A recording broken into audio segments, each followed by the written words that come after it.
അത് കൊടുക്കും, അടിയന്തരമായി പ്രഖ്യാപിക്കും. അതിലൊന്നും ഒരു സംശയവുമില്ല. അടിയന്തരം എന്ന് പറഞ്ഞാൽ എത്ര നാളാണ് സാർ?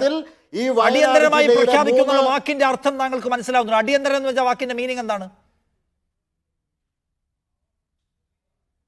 അടിയന്തര സഹായം എന്ന് പറഞ്ഞാൽ അവിടെ ഒരു സംസ്ഥാനത്ത് ഭൂരിഭാഗം പ്രദേശത്തും ഉണ്ടായിട്ടുള്ള ദുരന്തത്തെ അഭിമുഖീകരിക്കാൻ വേണ്ടിയിട്ടുള്ള സഹായം, അതല്ലേ അടിയന്തര സഹായം?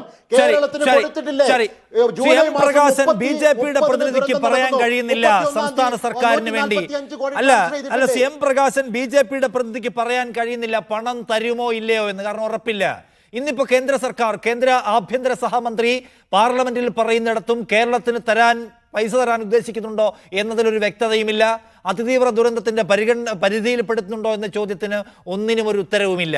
എന്ന് വെച്ചാൽ CMDRFലും SDRFലും ഉള്ള കാശെടുത്ത് ചെലവാക്കിയാൽ മതി, വേറെ ഒന്നും തരാൻ തൽക്കാലം ഉദ്ദേശിക്കുന്നില്ല എന്ന് മനസ്സിലാക്കിയിട്ടുണ്ടോ നിങ്ങൾ?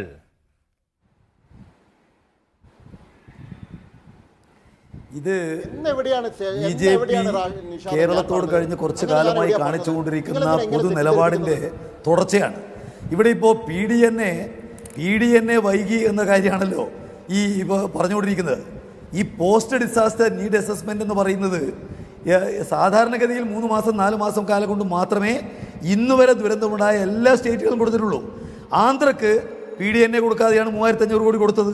ബീഹാറിന് അഡ്വാൻസായി 13,000 കോടി കൊടുക്കുന്നതിന് ഒരു PDNAയും അവർ ആവശ്യപ്പെട്ടിട്ടില്ല. ഇപ്പോൾ തമിഴ്നാടിന് 1000 കോടികൾ കൊടുത്തിരിക്കുന്നത് PDNA ഇല്ല, തെലങ്കാനയ്ക്കില്ല, ത്രിപുരയ്ക്കില്ല, ഉത്തരാഖണ്ഡിലില്ല. എന്നാൽ കേരളത്തിന് മാത്രം ഇത് ബാധകമാക്കുന്നത് എന്തിൻ്റെ പേരെയാണ്? അപ്പോൾ അവരെ സംബന്ധിച്ചിടത്തോളം പണം തരാതിരിക്കുക, ഇതാണ്. ഒരു പൈസ പോലും ഈ വയനാട് ദുരന്തവുമായി ബന്ധപ്പെട്ടുകൊണ്ട് സംസ്ഥാനത്തിന് നൽകാൻ വേണ്ടിയിട്ട് കേന്ദ്ര ഗവൺമെൻറ് സന്നദ്ധമായിട്ടില്ല. ഇനി ഇക്കാര്യം സംബന്ധിച്ച് എന്താ ഇപ്പോൾ ഹൈക്കോടതിയെ പറ്റി പറഞ്ഞല്ലോ, ഹൈക്കോടതി ഇന്നത്തെ വിധിനെ ഒന്ന് പരിശോധിക്കുക. എന്താ പറഞ്ഞിരിക്കുന്നത്? ഹൈക്കോടതി പറയാണ്, if the state is in emergency and needs fund, who else will be the state task? Your norms like utilization certificate are procedural norms and this is an emergency. You have to make exemption in emergency. ഇത് ഹൈക്കോടതി ഇന്ന് വാക്കാൽ പറഞ്ഞിരിക്കുന്ന കാര്യമാണ്. ഇതൊരു എമർജൻസിയാണ്. ഇവിടെ നിങ്ങൾ procedural error അല്ല നോക്കേണ്ടത്, ഇനി ഉണ്ടെങ്കിൽ തന്നെ. അതുകൊണ്ട് കേന്ദ്രം കേരളത്തെ സഹായിക്കാൻ ബാധ്യസ്ഥമാണ്, അത് കൊടുക്കണം എന്ന് ഇന്ന് പറഞ്ഞിരിക്കുകയാണല്ലോ. തുറന്ന മനസ്സോടെ കേന്ദ്ര സർക്കാർ കേരളത്തെ സഹായിക്കണം. ഇത് കൃത്യമായിട്ട് ഇന്ന് ഹൈക്കോടതി പറഞ്ഞിരിക്കുന്നു. ഇപ്പോൾ കേരള ഗവൺമെൻറ് കൊടുത്തിരിക്കുന്ന അഫിഡവിറ്റിൽ പറഞ്ഞിരിക്കുന്ന കാര്യം എന്താ? ഒരൊറ്റ പൈസ പോലും, ഒരു നയാ പൈസ പോലും വയനാട് ദുരന്തവുമായി ബന്ധപ്പെട്ടുകൊണ്ട് കേരളത്തിന് നൽകിയിട്ടില്ല. കേരളം കൃത്യമായ നിലയ്ക്ക് നിവേദനം കൊടുത്തിട്ടുണ്ട്. 2221 കോടിയുടെ വളരെ വിശദമായ നിലയ്ക്കുള്ള നിവേദനം തയ്യാറാക്കിയിട്ട് കൊടുത്തിട്ടുണ്ട്. പ്രധാനമന്ത്രിയെ കണ്ടിട്ടുണ്ട്, വന്നപ്പോൾ അദ്ദേഹത്തെ ധരിപ്പിച്ചിട്ടുണ്ട്. കേരളത്തിലെ നിയമസഭ ഐകണ്ഠ്യേന പ്രമേയം പാസാക്കി അയച്ചിട്ടുണ്ട്.